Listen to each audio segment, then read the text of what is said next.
Pourquoi j'ai vu aucun astrologue parler de ça? En fait, c'était assez prévisible ce qui est arrivé à Emma Paris vu son thème et ses transits le jour où elle a publié ses vidéos. Voici le thème de Emma Paris. Je n'ai pas l'horaire, donc je n'ai pas d'ascendant, donc aucun intérêt d'analyser les placements en maison. Mais les placements en signe sont bons et les aspects aussi. Et déjà, première chose, à la Vénus en Gémeaux, rétrograde. Et ça, c'est pas négligeable pour analyser notre attitude dans un couple ou dans une relation amoureuse. Avoir Vénus rétrograde dans le thème natal, ça montre qu'il nous reste des choses à épurer au niveau du karma, dans l'estime de soi et le domaine relationnel. Dans des vies passées, on a pu être assez maltraité dans des relations amoureuses ou développer une vision de l'amour assez difficile, où l'amour se mériterait en fait. On ajoute à ça qu'elle a Chiron Balance, qui est une blessure clairement lié au relationnel. Avec Chiron en balance, on a beaucoup de mal à trouver un équilibre dans les relations généralement et plus particulièrement dans les relations amoureuses. La peur du rejet ou de la solitude en fait nous pousse à accepter des choses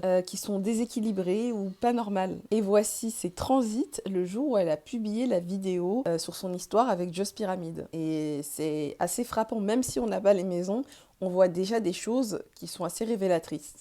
Il y a Mars qui part sur Chiron en balance. Et ça, c'est un déclencheur. Ça ravive les blessures liées à tout ce qu'on a pu vivre relationnellement qui a été difficile. Ça peut soit apporter des conflits relationnels, mais là c'est vraiment le cas, ou ça peut tout simplement nous donner envie de nous affirmer dans le cadre des relations et de ne pas s'écraser face à quelque chose d'injuste. Et elle, c'est un peu les deux en fait. Ensuite, deuxième transit très important, il y a Mercure céleste, donc Mercure du ciel, qui passe sur sa Lilith en Lion au natal. Et en plus, Mercure du ciel est opposé à Pluton du ciel. Donc ça vient rajouter en fait. Ça, c'est un transit qui vient nous permettre de mettre des mots sur des choses refoulées ou des choses enfouies. Et pour ceux qui ont regardé les stories de Emma, on l'entend, elle le dit que c'est pas la première fois qu'elle a des problèmes relationnels, qu'elle subit de l'infidélité et qu'elle en a marre. Donc c'est aussi une façon, je pense, de se libérer d'un poids de quelque chose qui est lourd en elle. Et comment ça se manifeste du coup ce transit de Mercure sur Lilith? On a des mots assez tranchants,